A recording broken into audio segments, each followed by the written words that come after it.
30 오늘도 쇼터디와 함께 그 행정사 2차 함께 대비하도록 하겠습니다. 오늘 지금은 이제 이번에는 사무관리론인데요. 사무관리론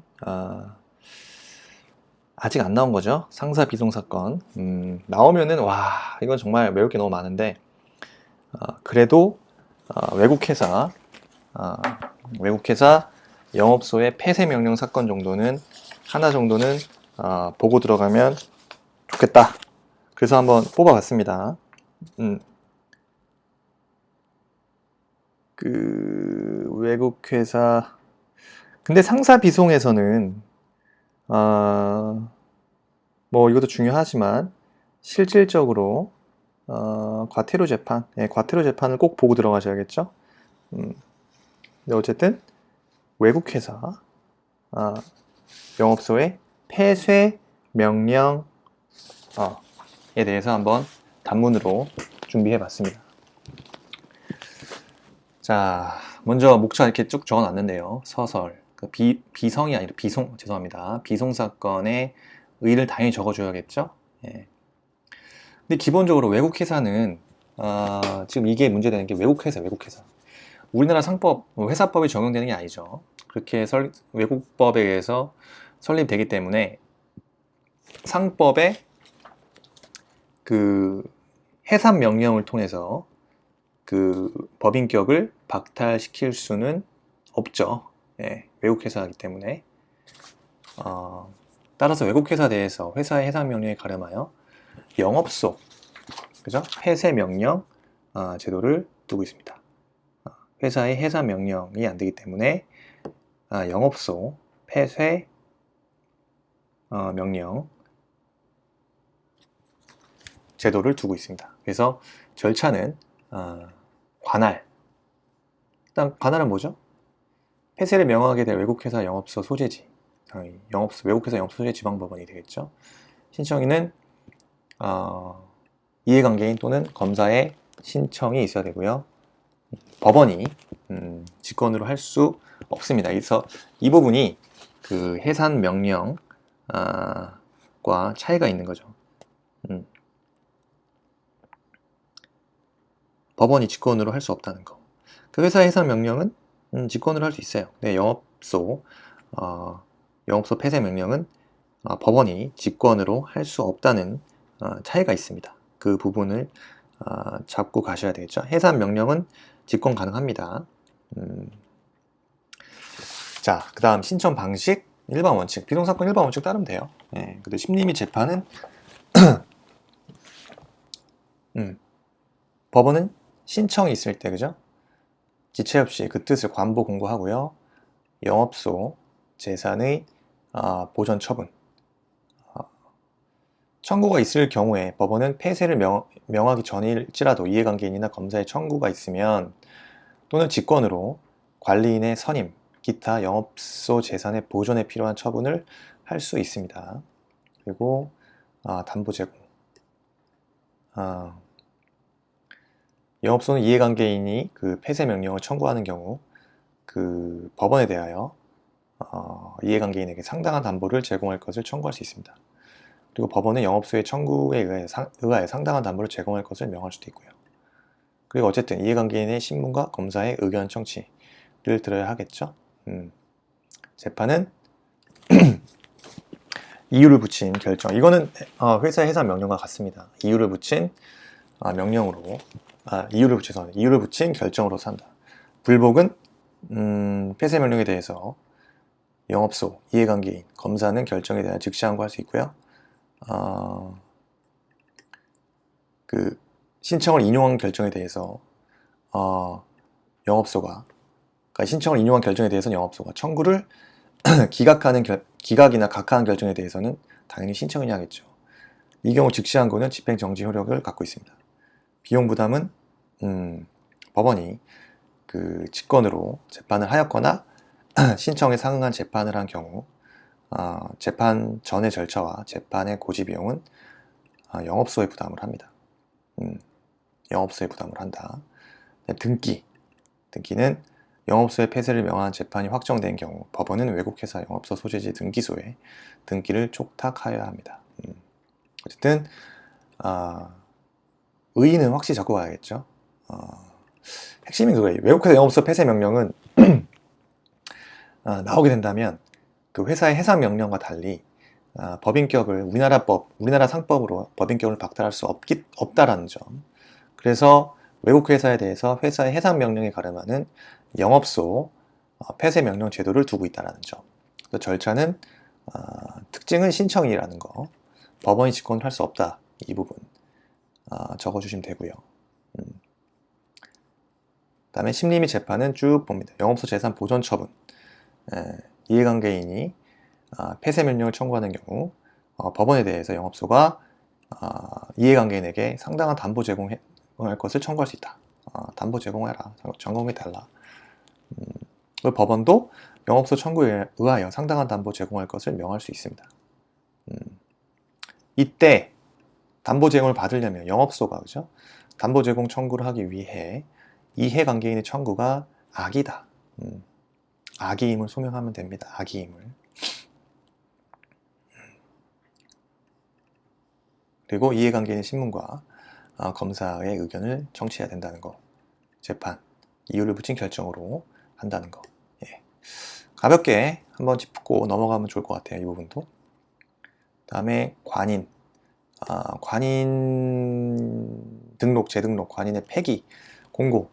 나올 수도 있을 것 같아요. 이거 나올 수도 있을 것 같아요. 그래서 관인의 등록 기관, 그죠? 각급 행정기관은 관인의 인형을 해당 행정기관의 관인대장에, 그 다음에 목적 그대로 그냥 따서 적겠습니다.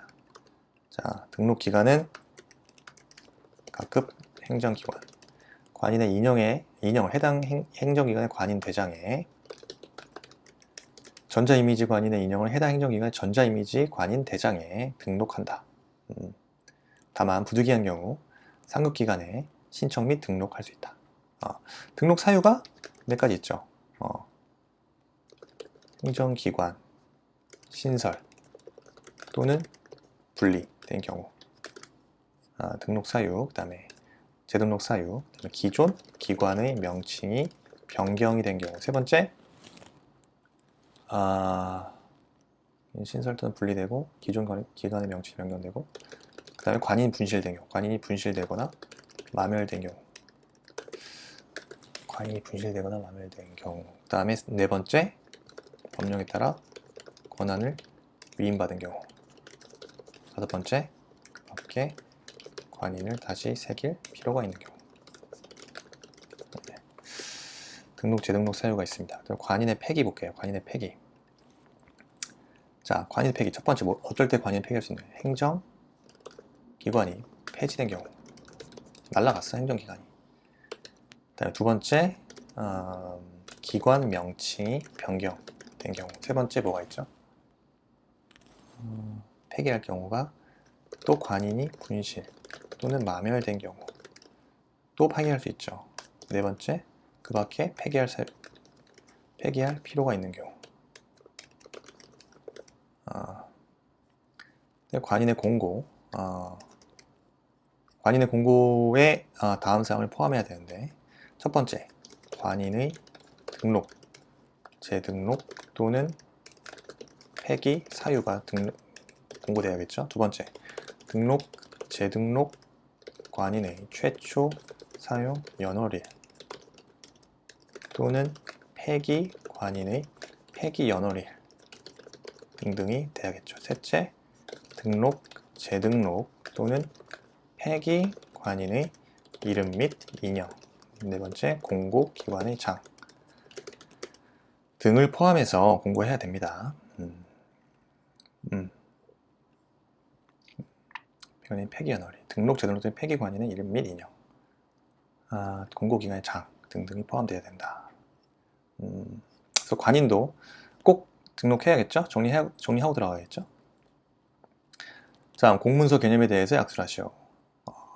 공문서 개념 하기 전에 기본적으로 문서의 개념 정도를 써주면 가점이 좀 있을 수 있다. 그리고 공문서의 개념을 써주고 또 행정상, 그다음에 법률상 나눠가지고 써줘라. 행정상, 그다음에 법률상, 공문서의 개념에 대해서 써주시면 됩니다. 일단 문서는, 그죠? 문서는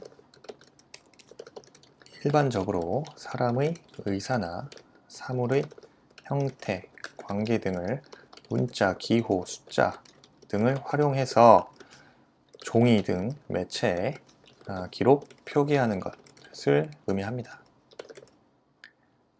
행정기관의 의사도 문서 형태로 표시되고요. 공문서, 그럼 행정상 공문서 개념 뭐죠? 행정상 공문서라 하면 행정기관 또는 공무원이 자기 직무상 작성하고 처리하는 문서 및 행정기관이 접수한 문서 등을 얘기합니다. 이 정도 써야겠죠? 그 다음에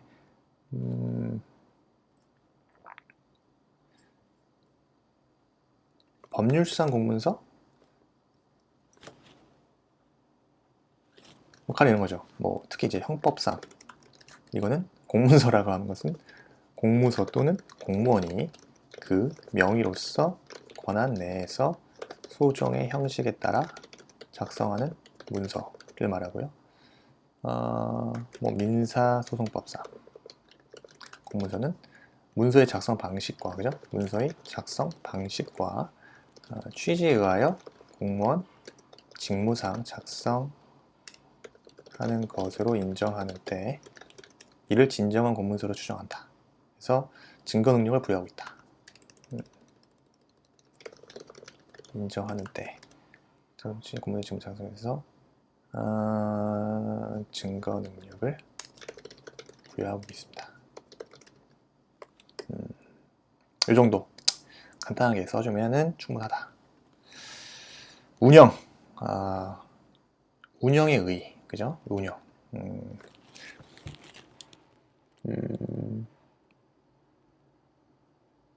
자, 여기서 운영의 의와 요소를 작성하시면서 첫 번째 뭡니까? 운영이란 조직의 자원을 활용해서, 그죠? 조직 내부의 생산 목표를 관리하는 활동과 국민의 만족도를 증가시키는 정책의 품질 관리 및 성과 관리 포함하는 총체적 관리 활동 또는 얘기합니다. 조직 내부의 생산 목표를 관리하는 활동과 국민의 만족도를 증가시키는 정책의 품질 관리 및 성과를 포함한다. 그 요소는 뭐죠? 운영의 요소. 운영의 요소에 대해서 보면은 첫째,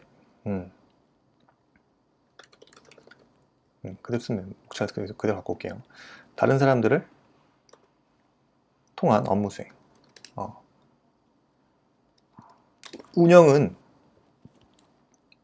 그죠? 조직의 자원을 활용해서 조직 내부의 생산 목표를 관리하는 활동, 그 다음에 국민의 만족도를 증가시키는 정책의 품질 관리 및 성과 관리를 포함하는 관리 활동인데, 그죠? 다른 사람들을 통한 업무 수행, 그죠? 임무 성취를 위해서 다른 사람이 조직을 동원하고 이끌어 간다는 거예요. 그 다음에 조직 목표의 성질과 성취, 이게 운영의 주된 임무입니다. 조직 목표를 설정하고 그 다음에 이를 성취하는 거, 그 다음에 대상 영역과 활동 국면, 조직 전반에, 그죠? 걸칩니다. 그 다음에 복합적 과정, 그죠? 운영은 여러 가지를 내포하는 복합적인 과정이다. 그다음에 개방체계적 교호작용, 개방체제적 교호작용. 운영은 조직 내외의 관계와 역동적 교호작용을 한다. 뭐 이런 거. 간단하게 정리하면 좋을 것 같아요. 그래도 이 정도는 써줘야 된다. 다른 사람을 통해 업무를 수행하고 조직 목표의 성질과 성취를 목표로 하고 대상 영역은 활동 영역은 조직 전반에 대해서 걸치게 되고 운영의 대상 영역은 조직 전반에 걸치고 그리고 여러 가지 과정들을 내포하는 그 복합적인 과정이라는 거고 개방체제적 교호작용을 한다. 다음 정책 연구자 선정 이거 나올 수 있습니다. 정책 연구자 정책 연구관리 연구자 선정에 대해서 약속하시오. 이거는 연구자 선정은 안 나온 것 같아. 이거는 나올 수 있다. 예, 그래서 연구자의 국가계약법에 따라서 정책연구에 관한 계약을 체결하는 단체 또는 개인을 말합니다. 국가계약법에 따라 정책연구에 관한 계약을 체결하는 단체 또는 개인을 말하고요. 경쟁에 의한 연구자 선정, 그죠? 첫째, 선정 방식은 어떻게 돼요? 국가계약법에 따라서 2단계의 경쟁 등의 입찰, 2단계 경쟁 등의 입찰, 그 다음에 제한 경쟁 입찰, 그 다음에 협상에 의한 계약 등 경쟁에 의한 방법으로 연구자를 선정하고요. 정책 연구는 그 다음에 위원회 심의 생략되는 이유는 심의를 생략할 수 있는 사유, 가령 국가계약법상 일반 경쟁 방식으로 연구자를 선정하는 경우. 두 번째, 입찰 참가 자격 사전 심사를 하는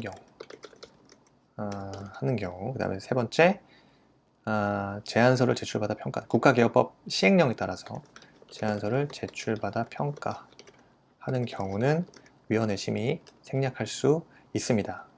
그 다음에 세 번째, 계약 체결. 선정 방식, 위원회 심의 생략되는 사항, 계약 체결. 계약 체결 문제는요. 계약 체결의 요청을 받은 계약 부서는 입찰 공고 후 입찰에 응한 자를 상대로 제안서 평가 및 가격 평가를 실시한 후에 낙찰자 정하고 계약 체결합니다. 그 다음에 수의계약에 의한 연구자 선정이겠죠? 수의계약 연구자 선정. 자, 수의계약의 대상. 계약의 대상. 수의계약 같은 경우는 어떻게 보면 긴급히 계약을 체결할 필요가 있는 경우. 긴급히 계약을 체결할 필요가 있는 경우. 그 다음에 소액인 경우. 계약 금액이 소액이다. 수의계약으로 그냥 간략하게 하는 거예요. 계약 공사로 인해서 입찰자가 새로이 필요하지 않거나 계약 상대자가 1인밖에 없는 거예요. 계약 상대자가 1인이거나 계속 공사로 인해 입찰 절차가 필요하지 않은 경우. 그 다음에 중소기업 보호 차원에서 수의계약으로 연구자를 선정할 수도 있습니다. 그래서 수의계약에 의한 연구자 선정에서 연구자에 대한 위원회의 심의. 심의사항은 뭐죠? 계약 방법 적합한지, 계약 방식의 적정성, 그 다음에 전문 능력 갖췄는지, 전문 능력의 구비 여부, 그 다음에 연구자가 제안한 연구 계획이 정책 연구의 목적에 부합하는지 여부, 그 다음에 또 한 가지가 연구비 책정의 적정성 여부, 그 다음에 그 밖에 연구자 선정에 관하여 중요하다고 판단되는 경우 수의계약 위원회에서 연구자에 대해서 위원회 심의가 이루어집니다. 그 다음에 세 번째, 계약 체결. 계약 담당관, 조달청 등이 되어 있죠. 국가 계약법에 따라 계약 심사 후 선정된 연구자와 계약을 체결하고 결과 통보합니다. 네 번째, 계약 체결 사항 비공개 사유. 원칙은 공개가 원칙입니다만 비공개 사유에 해당하는 경우 비공개 사유에 해당하면 목록만 공개하거나 부분 공개 또는 비공개할 수 있습니다. 다만 비공개 대상 정보에 해당하는 경우 비공개 사유, 그 비공개 사유를 명시해야 할 필요가 있는 거고요. 정치 연구자 관리에 있어서 연구자 선정에 대해서 약속하시오. 이 정도 써야 되는 거죠. 경쟁에 대해서인데 수의계약에 의한 연구자 선정 방법이 또 있다. 그래서 그 사유는 수의계약으로 이루어질 경우에는 그 긴급히 계약을 체결할 필요가 있거나 계약 금액이 소액일 경우나 계약 상대자가 1인밖에 없는 경우, 그리고 계속 공사로 인해서 입찰 절차가 필요하지 않는 경우, 중소기업을 보호할 필요가 있는 경우 등등에는 수의계약 대상자가 해당이 되고요. 연구자에 대한 위원회의 심의는 계약 방법이 적정한지, 그 다음에 전문 능력을 구비하고 있는지, 정책 연구 목적에 부합한지, 연구비가 적정한지, 그 다음에 중요하다고 판단되는 사항들, 국가계약법에 따라서 계약을 체결한다는 거고, 결과는 통보되고, 원칙은 공개인데 비공개 사유인 경우는 목록만 공개하거나 부분 공개 혹은 비공개도 가능합니다. 하지만 그 비공개 사유를 명시할 필요가 있다. 이 정도. 이 정도 정리하면은 충분할 것 같습니다. 저도 이제 사무관리로는 진짜 뭐 하루만 지나면 다 까먹으니까 뭐 저만 그런 건가요? 어쨌든 계속 반복하는 수밖에 없다. 내 과목을 다 외워야 되니까. 그래서 힘든 시험 같아요, 이게. 그냥 암기 시험이기 때문에 좀 그래요. 어쨌든 2019년도에도 유사하게 정책 실명제에 대한 문제가 나왔었죠. 정책 실명제라는 것은 그 개념이 그 정책의 투명성과 책임성을 제고하기 위해서고요. 행정기관에서 그 소관 업무와 관련하여 수집, 시행하는 주요 정책의 결정 및 집행 과정에 참여하는 관련자의 실명과 의견을 기록 관리하는 제도를 말합니다. 그래서 정책의 실명 관리. 첫 번째, 주요 정책의 결정과 집행. 행정기관의 장은 주요 그 정책 결정과 집행 과정에 참여한 관리자의 그 관련자의 소속 직급 또는 직위, 성명과 그 의견을 기록 관리한다.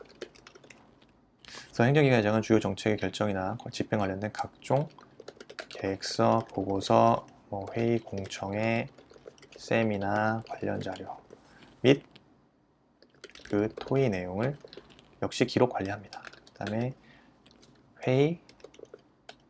회의나 공청회나 세미나 등의 개최가 있을 경우, 그죠?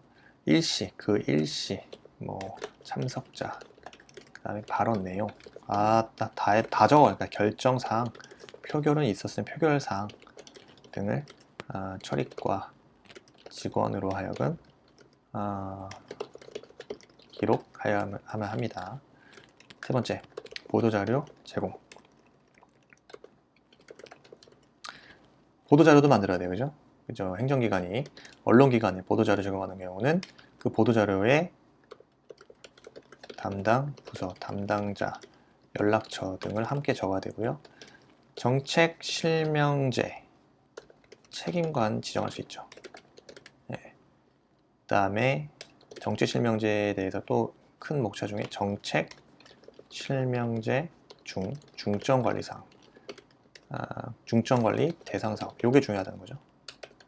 중점관리 대상사업, 요게 중요하고요. 그 다음에 정책 실명제에서 또 마지막 목차에서 잡아줘야 되는 것은 평가입니다. 정책 실명제의 평가. 그래서 다시 정책 실명제 지정부터 다시 봤을 때 정책 실명제 책임관 지정할 수 있죠. 정책 실명제 책임관 지정할 수 있는데 행정기관의 장은 해당 기관의 정책 실명제를 효율적 운영하기 위해서 기획, 조정, 실장 등 해당 기관의 기획 업무를 총괄하는 직위에 있는 공무원을 책임관으로 지정하여야 합니다. 여기서 맡은 바 임무가 뭐가 있을까요? 자, 임무는 해당 기관의 정책 실명제 활성화, 정책 실명제 활성화할 방안이겠죠. 활성화 계획 수립 시행. 그럼 해당 기관의 정책 실명제 대상 사업 선정 및 추진 실적 공개. 그다음에 자체 평가, 그다음에 및 교육 등등. 그 밖에 정책 실명 운영에 필요한 업무 등. 그 다음에 정책 실명제 중점 관리 대상 사업이 뭐냐? 대상 사업이 뭐예요? 대상사업. 이건 외워야 되는 거예요. 주요 국정 현안에 관한 사업 사항, 그 다음에 대규모 예산이 투입되는 사업, 그 다음에 일정 규모 이상의 연구 용역, 그 다음에 법령 또는 자치법규의 제정, 개정 및 폐지, 그 다음에 그 밖에 중점관리가 필요한 사항. 이 대상사업. 그래도 외워야 됩니다. 이 부분. 주요 국정 현안에 관한 사항, 대규모 예산이 투입된 사항, 일정 규모 이상 연구 용역, 법령, 자치법규의 재개정, 폐지, 그 밖에 필요한 사항. 그리고 선정 절차. 중점관리 대상사업 선정 절차. 선정하기 위해서 행정기관장은 자체 세부 기준을 마련하고요.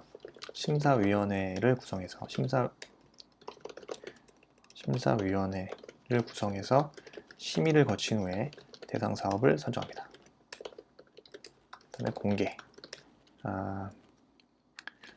정체실명제 중점관리 대상 사업 추진 실적을 그죠? 해당 기관 인터넷 홈페이지 등에 공개합니다. 비공개 정보에 비공개 정보에 해당하는 경우에는 그러하지 아니하다. 아니하죠. 그러하지 아니하다. 자, 다음 정책실명제 평가죠.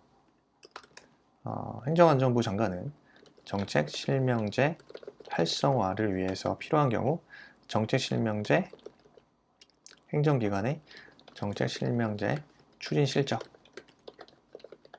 평가할 수 있습니다. 행정안전부 장관은 평가할 수 있습니다. 또 나오면은 실명관리 싹 다 적고 책임관 지정, 그 다음에 중점관리 대상 사업 요거랑 엮어서 나오지 않을까요? 3번, 4번. 예. 정책실명 책임관 지정과 정책실명제 중 중점관리 대상 사업에 대해서 약수를 하시오 등등. 네, 그렇게 해도 다 써야 되는 거예요. 지금 이렇게 약수령은 다 써야 되는 게 좋아요. 그리고 행정업무 효율적 운영을 위한 관리활동 내용과 문서의 기한 방법 중 일괄기할 방법에 대해서 서술하시오. 목차를 제가 많이 적어놨네요. 목차 봅시다. 행정업무 효율적 운영. 이 개념이 뭡니까? 행정업무의 효율적 운영은 조직의 목적 달성에 필요한 행정업무의 과정이 그죠? 효율적으로 이루어질 수 있도록 행하는 제반 활동이라고 할 수 있다. 즉 그거예요. 조직의 최종 목적을 달성하기 위해서 업무 전반에 효율적으로 업무 전반을 개선하고 비용을 최소화. 그 업무 전반을 효율적으로 개선하고 비용을 최소화하기 위한 각종 관리 활동을 행정 업무의 효율적 운영이라 한다. 이렇게 쓰시면 되고요. 그러기 위해서 행정 업무의 효율적 운영을 위한 관리 활동 내용에는 업무의 간소화, 표준화, 과학화, 간표화, 그죠? 간소화, 표준화, 과학화.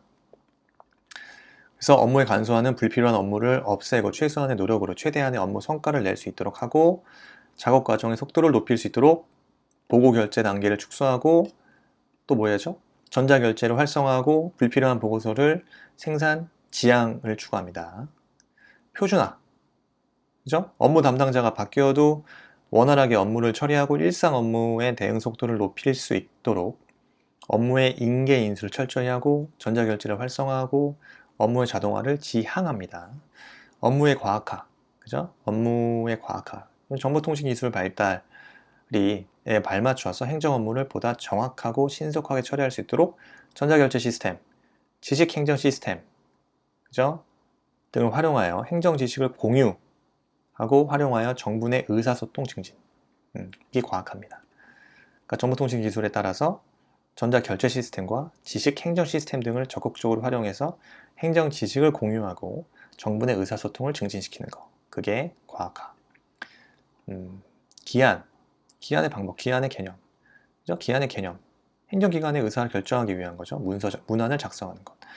행정기관 의사를 결정하기 위해서 기한을 하는 거예요.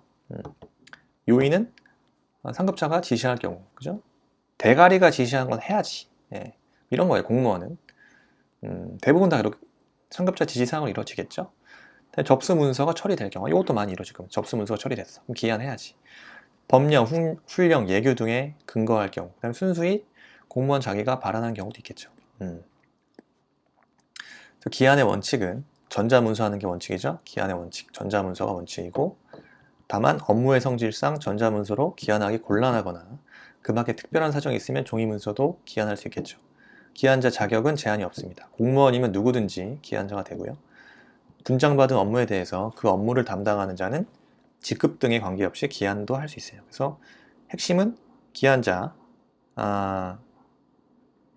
의 범위에 있어서는 제한이 없다라는 점. 그 다음에 일괄기한. 일괄기한은요. 일괄기한만큼은 한번 같이 볼까요? 일괄기한 마지막 개념과 시행 방법. 일괄기한의 개념은 서로 관련성이 있는 두 개 이상의 안건을 동시에 일괄하여 기한하는 것을 말합니다. 일괄기한이란 것은 서로 관련성이 있는 두 개 이상의 안건을 동시에 일괄하여 기한하는 것. 작성 및 시행 방법. 일괄기한은 서로 관련성이 있는 두 개 이상의 안건을 동시에 일괄하는데 각각 기한문에 작성합니다. 각각 기한문에는 두 문, 그죠? 본문 및 결문의 구성 요소가 포함되어 있어야 되고요. 각각 기한문에는 제1안, 제2안, 제2안, 제3안 등의 용어를 쓰지 않는다. 세 번째, 제목은 각 안의 내용 및 성격에 따라 다르게 설정할 수 있고요. 그 특유한 제목은 각 안의 내용과 설정 가능하고, 제목은 달라도 각각 또 생산 등록번호를 사용하여 같은 날짜로 시행. 그 다음에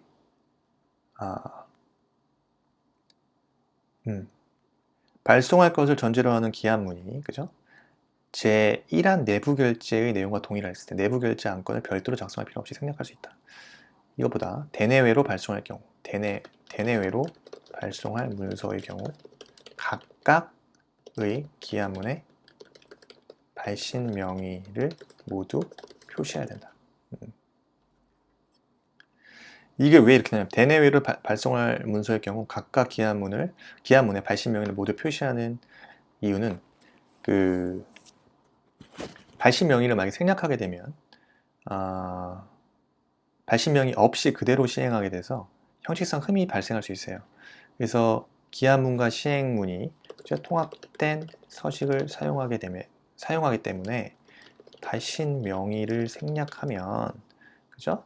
발신 명의 없이 그대로 시행이 돼서 발신 명의가 없이 그대로 시행이 돼서 형식상 흠이 발생한다.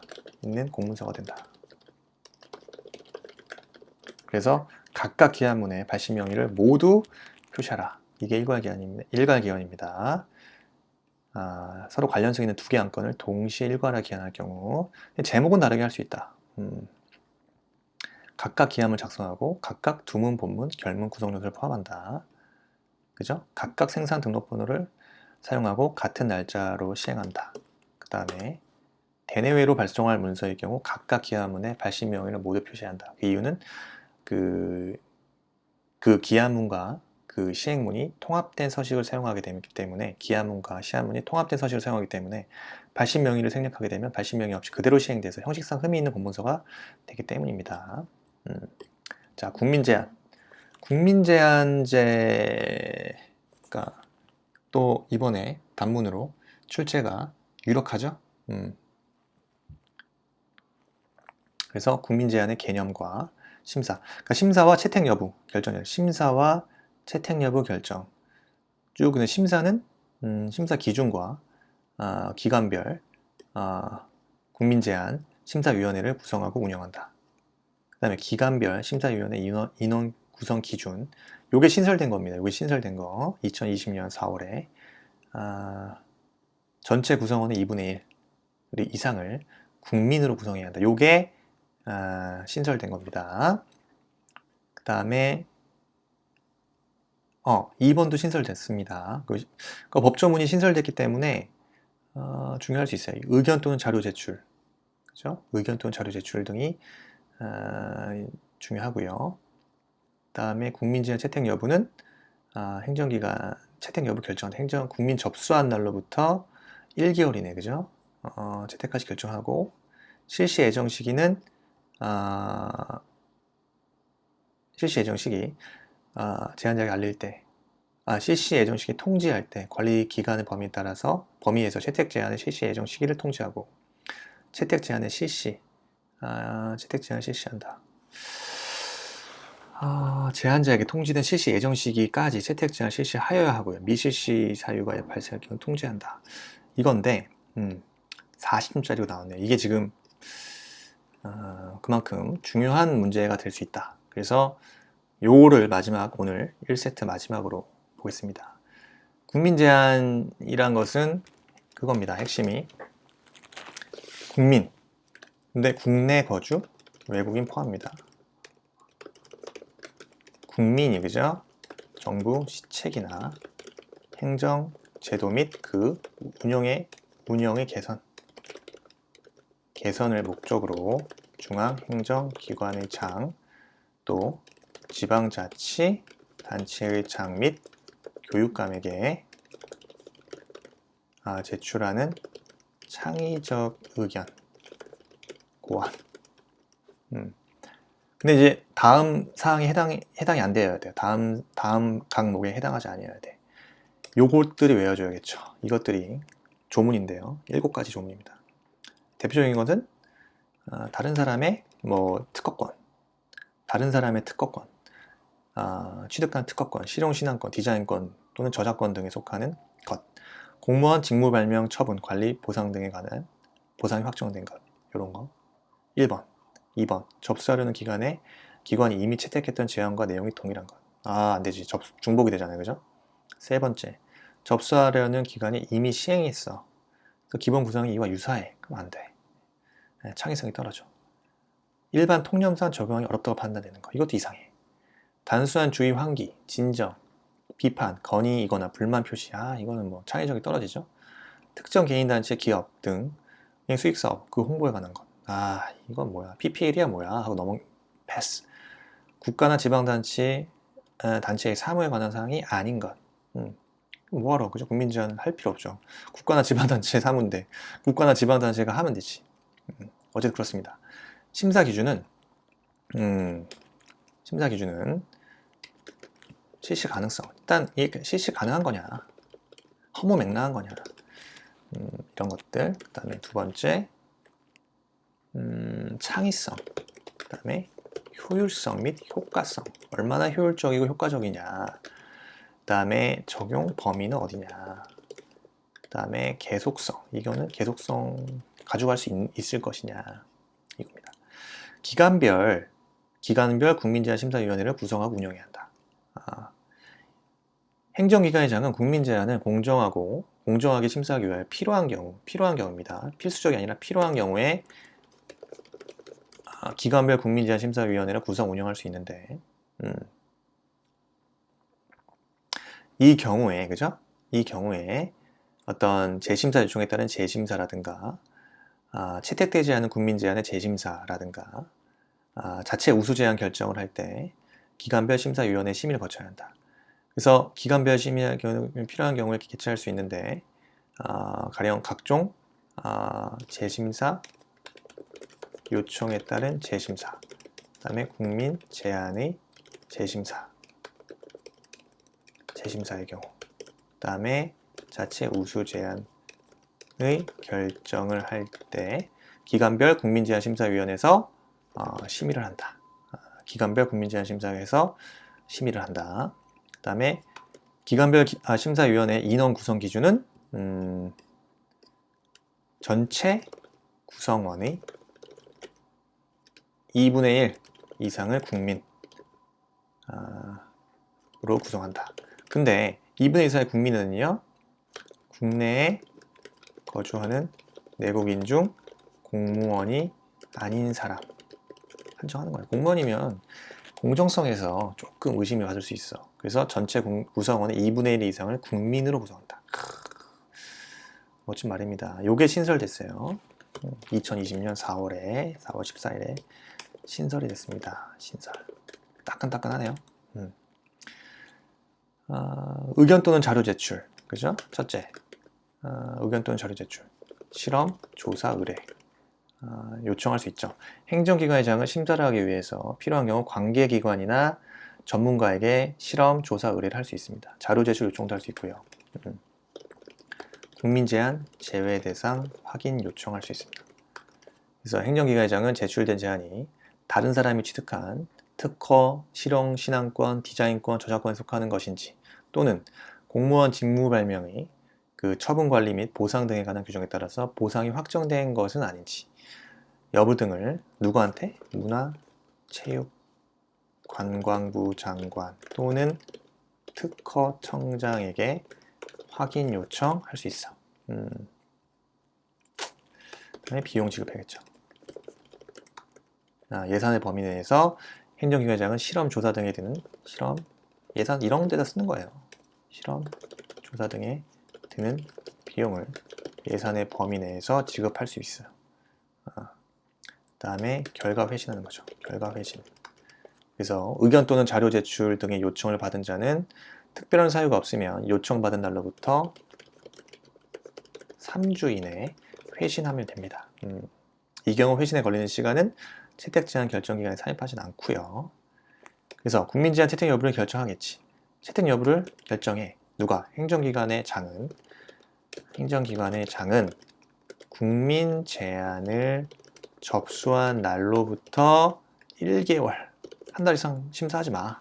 이내 그 내용을 심사한 후에 채택 제안을 채택할지 결정하고요. 그 사실을 제안자에게 알려야 합니다. 그죠?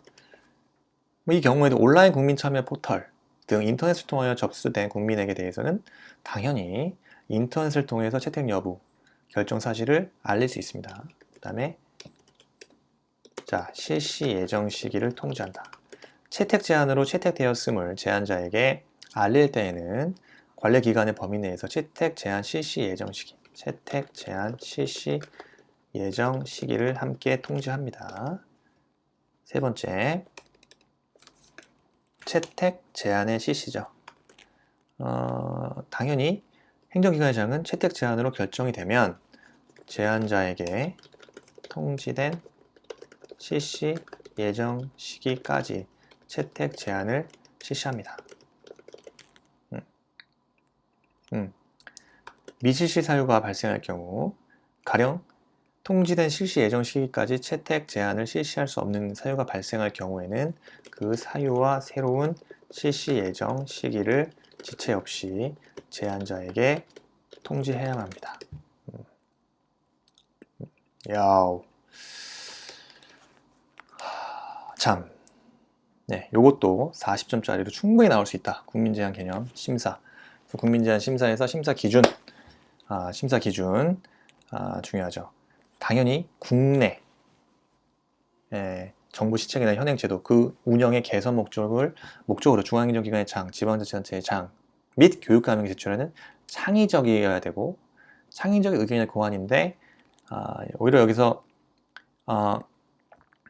그 제외 대상이 더 중요하죠.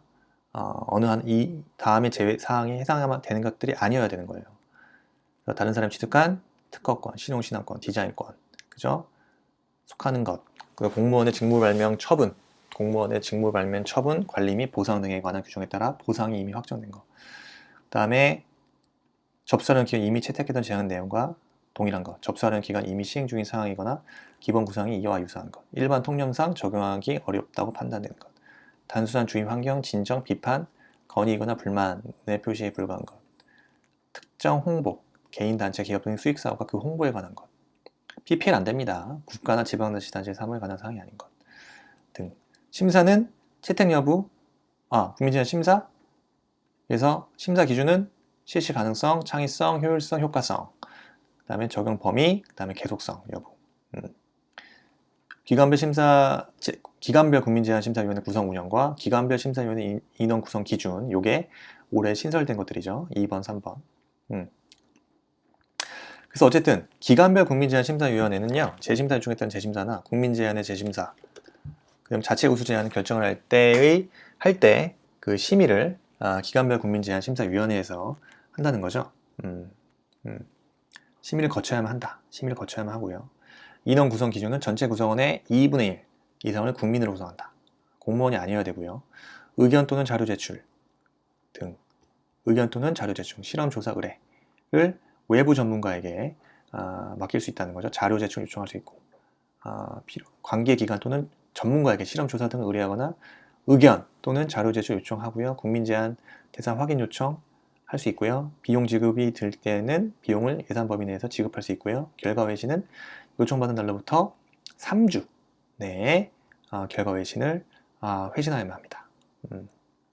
국민제한 채택 여부가 결정이 되죠. 행정기관장이 1개월 내에 하는 거죠. 제한자에게 알려도 너 채택이 됐다. 땡큐. 그러면서 실시 예정 통지는 채택 제한 실시 예정 시기를 통지하고요. 실시 예정 시기를 통지해줘야 되고요. 채택 제한의 실시, 제한자에게 통지된 실시 예정 시기까지 채택 제한을 실시해야만 합니다. 미실시 사유, 가령 행정기관장은 통지된 실시 예정 시기까지 채택 제한을 실시할 수 없는 사유가 발생할 경우 그 사유와 새로운 실시 예정 시기를 지체 없이 제한자에게 통지한다. 네. 8문제 1세트 끝냈고요. 앞으로 남은 2세트 남았습니다. 여러분들 각 과목별로 3세트 쇼터디에서 3세트씩 매일매일 지금 D-30일이죠. 매일매일 하면은 시험장에서 분명 시험장에서 그 답안 작성할 수 있는 가장 그래도 효과적이고 효율적인 그 반복학습과 또 실질적인 시험장 분위기 나게 작성 연습을 하고 들어가는 거기 때문에 이 정도면은 그래도 꽤 괜찮은 훈련 방법 아닌가 싶습니다. 그래서 3세트, 하루에 3세트씩 각 과목별로 꼭 하시기 바랍니다. 이상 쇼터드였습니다. 감사합니다.